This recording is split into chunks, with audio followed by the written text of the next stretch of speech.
강경화 외교부 장관과 마이크 폼페이오 미 국무장관의 만남을 놓고 말들이 많습니다. 한미 관계와 한반도 안보 정세 등을 논의한 것으로 알려졌는데요.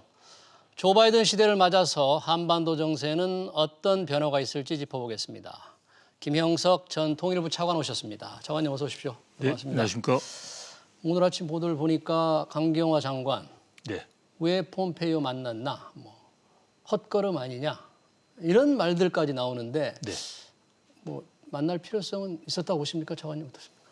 여러 가지를 생각할 수 있습니다만은 현재로 보면 이제 미국 대선이 있었고 아직까지 이제 트럼프 대통령이 불복을 합니다만은 대선이 있고 그리고 또 이제 물러나는 그런 행정부의 그런 장관하고 만나는 것 자체가 이제 약간은 보면 시기적으로 좀 늦은 감이 있죠. 그리고 또 그렇다고 해서 이제 당선은 됐지만 이제 새롭게 이제 들어올 새로운 행정부의 인사를 또 만나기는 좀 약간은 좀 이른 상황이고 그래서 약간 시기적으로는 여러 이야기가 나올 수는 있겠습니다. 그렇지만 전체적으로 보면 이제 그 한국과 미국과의 관계가 이제 어떤 이제 단기적인 그런 기간을 가지고 하는 관계가 아니니까 이제 미국 정부의 변화에 관계없이 한미 간에 그런 긴밀하게 소통하고 협력한다. 이제 그런 차원에서 이제 의미를 이제 찾아야 되지 않을까 싶습니다.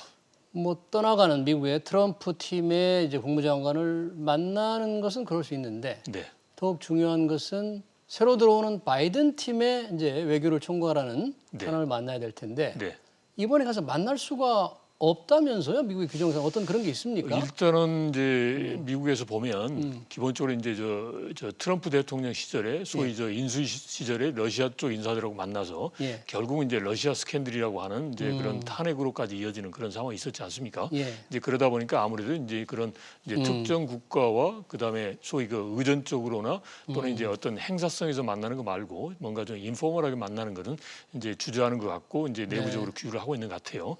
그런데 이제 이번에 보면 이제 그 강경화 장관이 이제 바이든 측 당선인 쪽하고 이제 만났다라고 이야기를 합니다. 그러면서 이제 만났다라고 이야기하고 다만 구체적으로 어떤 인물을 만났느냐라고 이야기를 하고 있지 않지만 이제 만났고 그러면서 이제 한반도 문제에 대해서도 의견 교환을 했다라는 거니까 이제 한번 이제 그 반응이나 그 결과 한번 지켜봐야죠. 만났다면 이제 결과가 또 알려지겠는데요, 그렇죠? 그 당장은 이제 당선인 측에서 이제 지금 현재 트럼프 정부가 있는데 이제 당선인 측에서 독자적인 목소리를 내지는 이제 않을 겁니다. 이제 갖고 있더라도 그러니까 바로 결과가 나온다라고는 하긴 어렵고 근데 다만 이제 앞으로 지금 이제 그 바이든 인수위 쪽도 지금 이제 셋업을 하는 단계니까 그런 과정에서 구체적으로 이제 그 한반도 문제를 다룰 인물들이 나올 거고 그러면 아무래도 이제 미국 그 여러 계기에 한번 이제 대외적으로 입장을 이야기할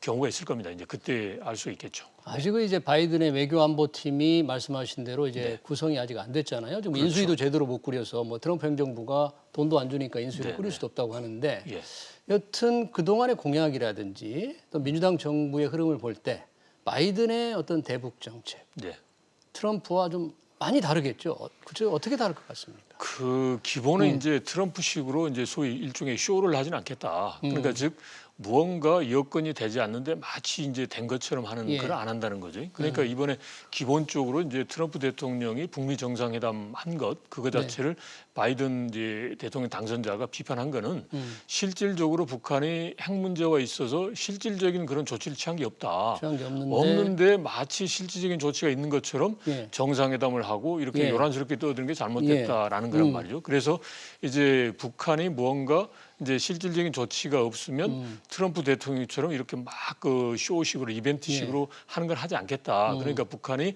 무언가 실질적이고 의미 있는 조치를 취해라라는 거니까 이제 북한에게는 그만큼 이제 부담이 되는 거죠. 그러니까 쉽게 말하면 이제 바이든 대통령 후보는 이제 기본적으로 상원에서 활동을 하면서 이제 법사위 쪽에서도 활동을 했지만 외교위 쪽에서도 활동을 했고 그리고 한반도 문제 관련해서는 2000년 클린턴 대통령 시절부터 많이 알고 있단 말이죠. 그러니까 꿰고 있겠죠. 전문가를 만난 거예요. 전문가를.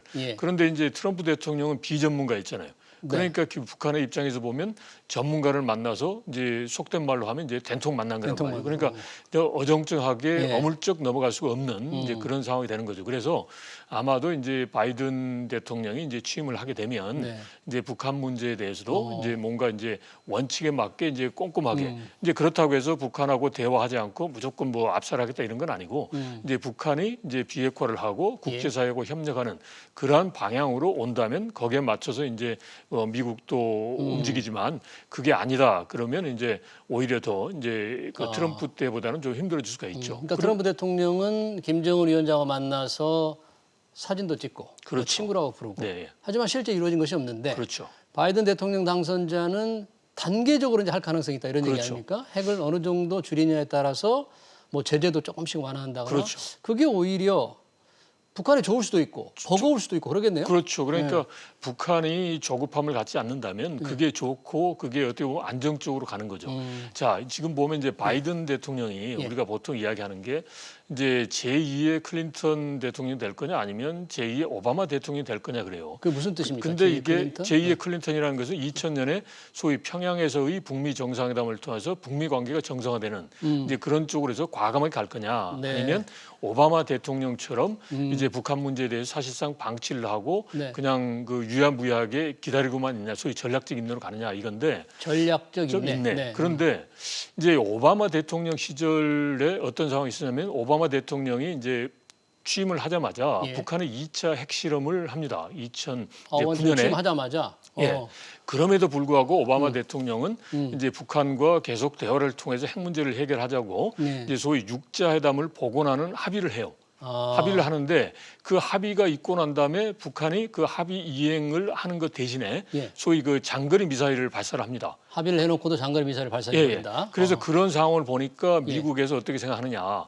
야 대화를 통하고 그래서 합의를 하는 게 좋긴 좋은데 북한이 합의를 했으면서도 이행을 하지 않는다. 지키질 않는구나. 그래서 그렇다면 북한이 말 그대로 저 의미 있고 실질적인 조치를 하기 전까지는 이제 무언가 어떤 인센티브를 주는 것보다는 좀 압박을 해야 되겠다라고 압박을 해서 하면서 기다리겠다. 그렇죠. 그게 기다리겠다. 전략적인 그게 전략적인 데. 그래서 이제 미국 사람들이 하는 말이 똑같은 말을 3번 사지 않는다라는 거예요. 그러니까 그 말은 뭐냐면 북한이 비핵화를 단순하게 말하면 비핵화를 하겠다라고 합의를 미국 간에 3번을 했어요. 그러니까 94년에 제네바 합의를 하고 2005년에 육자회담을 통해서 9.19 공동성명을 하고 그다음에 오바마 정부 시절에 이제 육자회담을 이루기 위한 2사 합의를 하는 거란 말이에요. 근데 3번 다 북한이 그걸 합의를 이행하지 않은 거예요. 그러니까 이제 그걸 미국의 특히 민주당 정부가 가지고 있고 그러면 기본적으로 이제 외교적 방법으로 푸는데 북한도 실질적인 그런 움직임을 보이라라는 거죠. 그래서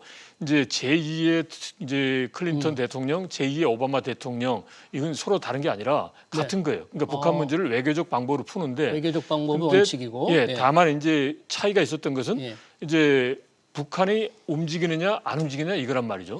그래서 이제 지금 어떻게 보면 이제 바이든 대통령의 그런 한반도 정책이 어떠냐 이게 주요 변수가 아니라 이제 북한이 어떻게 나오느냐라는 게 변수인 거죠. 그래서 북한이 예를 들어서 이제 정말 그 바이든 정부가 특히 했던 건 다 알 거란 말이죠. 보면 이제 뭐 여러 가지 이야기가 있어요. 그 중에 하나가 뭔가 제재를 통해서 옥죄인다라는 것도 있지만 이제 소위 이란과 같은 방식으로 핵 문제를 해결하겠다. 그 말은 뭐냐면 이란의 핵 그 합의를 바이든은 굉장히 중시한 거죠. 그렇죠. 그 말은 이란과의 핵 합의는 뭐냐면 기본적으로 이제 북한이 요구하는 단계적인 해결 방식이에요. 그러니까 어느 한쪽이 일방으로 모든 걸 다 주고 그 다음에 간다 그런 게 아니라 이란의 경우는 이제 핵무기는 개발 안 했지만 이제 농축 우라늄 프로그램을 가지고 있었단 말이죠. 그래서 그 농축 우라늄 프로그램을 이제 이렇게 단계적으로 이게 이제 해제를 하고 하면서 그러면서 그 사이에 제재도 이제 단계적으로 풀어나가는 그런 단계란 말이죠. 그래서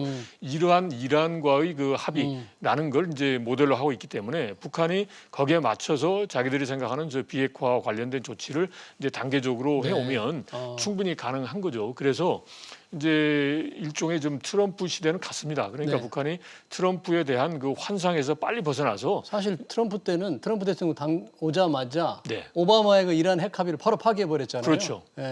그러니까 이번의 경우 이란의 핵 합의를 좀 존중한다면 바이든이 그런 식의 뭔가 좀 될 수도 있다. 그러면 거기에 맞춰서 북한이 움직여야 되는 북한이 거죠. 움직여야 된다 이런 예, 얘기죠. 예. 그런데 북한은 지금 현재 보면 이제 바이든 대통령 당선된 거에 대해서 일체 지금 반응 안 보이겠단 말이죠. 그렇더군요. 그건 뭐냐면 어떻게 반응을 보일까라고 고민을 하고 있는 거예요. 그런데 이제 중요한 거는 이제 북한이 먼저 자기들이 이제 입장을 보이기는 어려울 것 같아요. 그리고 네. 아마도 1월에 당대가 있으니까 최소한 1월까지는 당대회 하기 전까지는 지금 현재로 갈 텐데 요 시점에서 북한이 오판하지 않도록 하기 위해서 중요한 게 뭐냐면 예. 만약에 이제 미국의 바이든 이제 인수위 쪽에서 예. 이제 기존의 소위 그 트럼프 대통령의 그런 그 실적, 예. 그건 이제 없던 걸로 하겠다, 처음부터 하겠다, 소위 ABT, anything but 트럼프식으로 한다. 그러면 ABT. 예, 그러면 북한의 입장에서 보면 이게 다르잖아요. 네, 그렇죠. 이제 트럼프 대통령하고 나름대로 공을 들여서 합의를 했는데 그게 전혀 이제 네, 없던 걸로 다 되고 없던 걸로 처음부터 하고 해야 다시 된다. 한다. 그러면 막막할 거 아니에요. 그래서 이제 그 바이든 그런 인수위 측에서 이제 북한의 비핵화를 하는 방향 같으니까 기존의 정부는 바뀌었지만 이제 국가 대 국가 간에 합의한 사항에 대해서는 존중하고 이행을 한다. 그리고 이러한 연장선에서 이제 북한 문제를 풀어가야 되겠다라는 메시지만 나와주면 이제 북한의 오판을 하지 않을 지금 그런 그걸 제일 걱정하는 것 가능성이 같아요. 있죠. 늘 그렇지만 북한이 새로운 바이든 대통령 시대에 좀 협상력을 높이기 위해서 네, 네. 도발을 할 수 있지 않느냐. 뭐 그럴 때 과연 그런 걸 대비하기 위해서 어떻게 해야 될까? 우리 한국이 좀 할 수 있는 역할은 혹시 없을까? 그거는 결국 이제 우리가 하는 것은 그거죠. 이제 지금 북한과 소통이 된다는 거 아닙니까? 지난번 친서 교환도 했으니까. 그러니까 이럴 때 북한의 최고 지도부 그쪽 결정 정책 결정 라인 이야기를 해서 당신들이 옛날 방식으로 예를 들어서 도발을 한다. 그러면 미국의 민주당 정부는 똑같은 말을 세 번 사지 않는다라고 했다. 그러면 말 그대로 오바마 정부 때처럼 이게 그런 식으로 갈 수가 있다. 그러니까 전략적 인내는 말이 인내지. 이거는 이제 북한을 계속 이제 그 제재를 통해서 압박을 한다라는 거였단 말이죠. 그러니까 이렇게 되면 이제 북한 지금 삼중구를 겪고 있는데 그리고 또 이제 1월 달에 8차 당대회를 통해서 뭔가 이제 새로운 시대로 간다라고 하는데 이건 안 된다. 그러니까 당신들 그런 식으로 오판하지 말고 기다려라. 예, 그러는 게 좋죠. 그럼 그게 이제 만약에 안 되고 오판을 한다 그러면 100% 바이든 정부 입장에서 보면 야, 북한이 저러니까 빨리 협상 타게 가야 되겠다라는 게 아니라 이거는 기본적으로 북한은 이런 식으로 이게 일종의 합의를 존중하지 않고 뭔가 이게 너무 이게 소위 잘못된 방향으로 가고 있다라고 해서 오히려 더 이제 강한 쪽에 그런 압박이 들어올 수가 있습니다. 근데 바이든은 지난번 대선 토론에서 김정은 위원장을 가리켜서 폭력배라고 그러고 그럼요. 또 인권을 중시하기 때문에 그렇죠.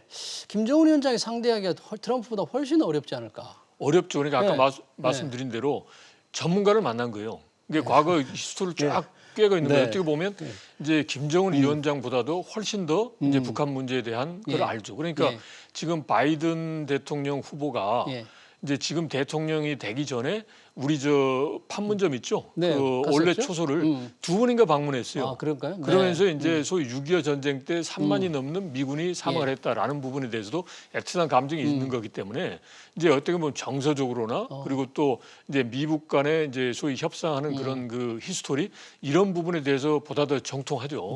그러니까 이제 어떻게 보면 이제 섣불리 이제 그 북한이 이제 나왔다가는 오히려 더 이제 곤란한 지경에 갈 수가 있는 거죠. 그렇습니다. 마지막으로 이제 통일부에 계셨으니까 뭐 지금 이인영 통일부 장관이 강경화 장관처럼 뭐 미국을 방문할지 모른다 이런 보도가 있던데 아직 뭐 정해진 것 같지는 않고 근데 통일부 장관이 미국에 가서 뭔가를 할 수 있는 뭐 여지가 있을까요? 갈 것 같습니까? 가서 뭘 할 수 있을까요? 그거는 지금 현재 보면 이제 트럼프 정부가 지금 1월 19일까지 아닙니까? 그리고 이제 바이든 행정부가 1월 20일 취임하니까 결국 뭘 하더라도 바이든 행정부가 취임을 하고 난 다음에 해야 될 거란 말이죠. 그리고 취임하기 전에 바이든 행정부가 동의한 걸 지금 현재 상황을 보면 트럼프 정부가 그걸 오케이 하지는 않을 것 같아요. 그래서 지금 상황에서 한반도 문제와 관련돼서 뭔가 조치를 취하는 거는 이제 잠시 이제 소위 그 서스펜션 정지된 상황일 수밖에 없을 것 같습니다. 이제 그렇다면 이제 통일부는 결국은 이제 기존의 입장을 이제 이야기하는 그 수밖에 없는 거고 액션을 취할 수가 지금 없는 상황이란 말이죠. 그래서 지금 현재로서는 이제 통일부 장관께서 이제 방문을 하더라도 이제 그냥 원론적인 이야기밖에 하지 못하지 않나 싶습니다. 그래서 저는 이제 지금 단계에서는 좀 우리가 뭔가 바이든 정부가 이제 들어서면 어떻게 할 걸 좀 잘 다듬어 가지고 출범을 하고 난 다음에 이제 곧바로 가서 이제 남북 무제 이제 주무장관으로서 이제 구체적인 그런 액션 플랜을 가지고 가서 이야기하는 게 조금 더 좋지 않겠나 싶습니다. 출범 후에 가는 게 좋겠다 그런 얘기죠? 네, 알겠습니다. 네, 시간 관계상 여기까지 듣겠습니다. 지금까지 김형석 전 통일부 차관이었습니다. 고맙습니다. 네, 고맙습니다.